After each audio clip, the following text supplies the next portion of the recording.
Morton was murdered in Australia in May of 1841. I think I have those records in my. I'll show you the letters that were written by various Australian authorities. And Janetta died 1885. And there was an Octavius by, at least that's listed by, the Scott Eliza Maynard Benelli, who died almost instantly when he was born in 1814, and then Charles Carr died 5 years after that. Oh, there's another one. Darcy Morton, the youngest one, had already died in November 9th, 1836.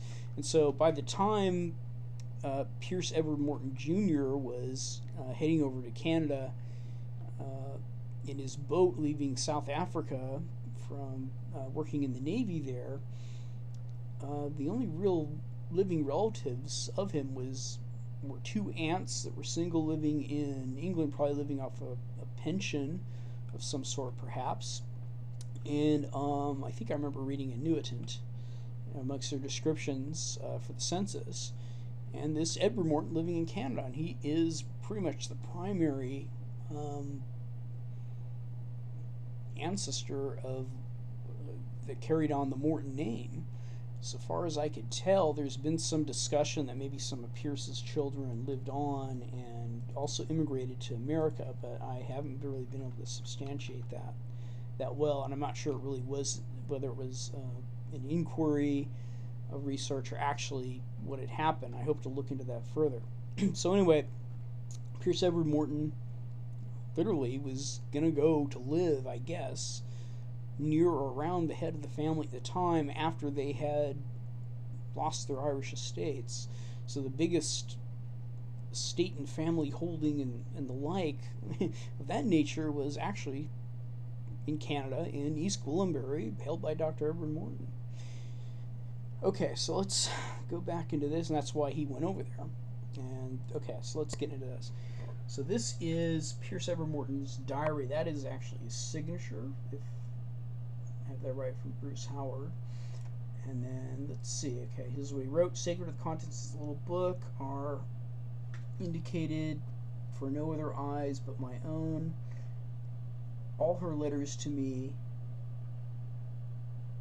yet from the 15th of August 1859.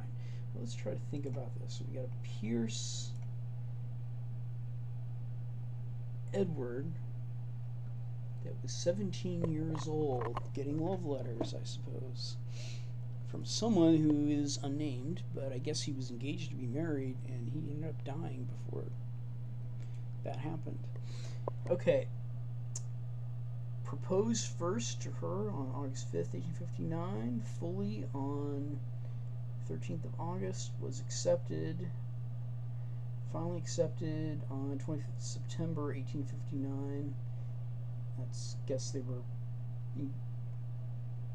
engaged for 2 months, or I'm not, 2 years, I'm not sure. Okay, so now here we go. Here is some of the actual records. Birth, death, and marriage records. And I'll go back up. And this actually addresses family records of Pierce Edward's grandfather and such. Okay. If I can maximize this, make it. There we go. Okay, so we've got.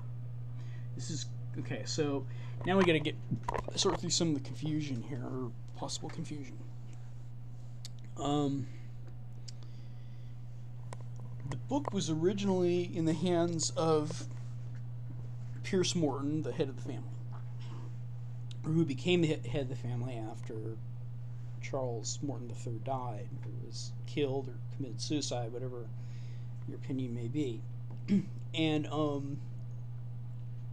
then when Pierce Morton died, then what happened was that this came in the hands of his eldest son, Pierce Edward Morton. So here are some of the records. And so when it says my mother's, this is obviously Pierce Morton writing about his mother. This is copied from her prayer book. So it says, Anna Morton was prematurely born Sunday the 5th of January 1800 at 2:30 a.m. Died on the 15 days later and buried at Penhurst near Battle, Sussex County, England. Okay, so let's go back up to here. Here is the entry that I have, and these are the children of Charlotte Tatlow and Charles Carr. The mother he's referring to is Charlotte Tatlow there. And Mary Ann Morton, born Wednesday, 22nd of April, at Belvedere Place, Mountjoy Square, Dublin, baptized and registered in St. George Parish, Dublin, by Reverend Robert King, the curate. Next child born was Charles, Monday, 16th of August at 7:20 a.m. at number 4 Gardiner Road, Dublin, baptized and registered St. George's Parish by the same curate. Then Pierce Morton, which is the man himself. He's writing about himself. The person that wrote this is his own record. Pierce Morton, born Tuesday, 22nd November 1803, 7:45 p.m. at Woodlawn, County Cavan, baptized and registered in Ballymacue Parish, County Cavan, by Reverend Thomas Isdell, curate. Then there was John Morton, born 30th of January 1805, 4:20 p.m. at Woodlawn, baptized by the curate. Okay, let's go to the next picture I've got here. I actually got these split up into, probably should have been better to have done it that way. Okay, then we've got Edward Morton, and this is the immigrant ancestor that went to Canada. And the fact this book became in possession of the family is proof positive on its face that this Edward Morton is the same Edward Morton as it's listed in Burke's Landed Gentry. But I'm going to have supplementary information there too.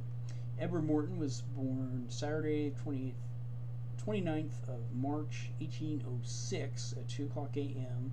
at Limestone, Devonshire, England, baptized on Good Friday by the Reverend John, rector of the parish. And then there's Elizabeth Charlotte Morton.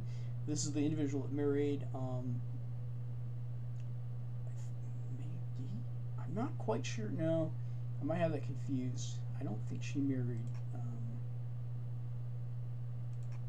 no, yes, she did. She did marry Emile Gabriel Condreau. Now, another interesting thing is Emile Gabriel Condreau was a witness for the murder trial of Elliot Bauer for Savile Morton's murder. Okay, now this note here is the only thing that's divergent amongst all the different documents that I've seen. I'm not sure what it exactly means. It almost seems to imply they were buried, but it doesn't. Note, Edward and Eliza were afterward exterred in the parish church of Limestone. Now, I'm not sure what that means.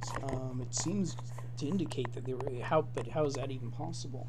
If this, now it could be that there was a second Edward Morton that was born that's just not in this book.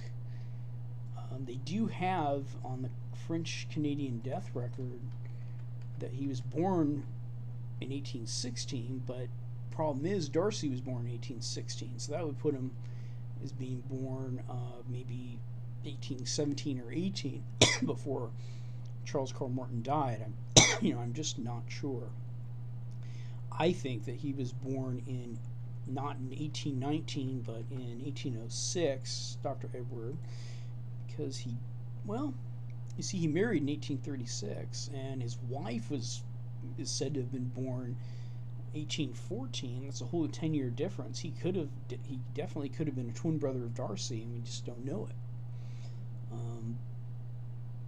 So that would be the only reason why I would go into the Devon records to find out if there was an additional Edward Morton that was born. But what happens a lot of the time is what I've seen when I've done my genealogical work, it's got them buried here and dead by 18. If I'm reading this right, I'm not sure if that means they were buried. And it could be an additional baptism, because I guess if they were baptized in Ireland for whatever reason, the rector didn't think it was good enough, so he had to do it again. I'm not sure. That's an alternative explanation, but as you notice here with Savile, who was born in 1808 and died in almost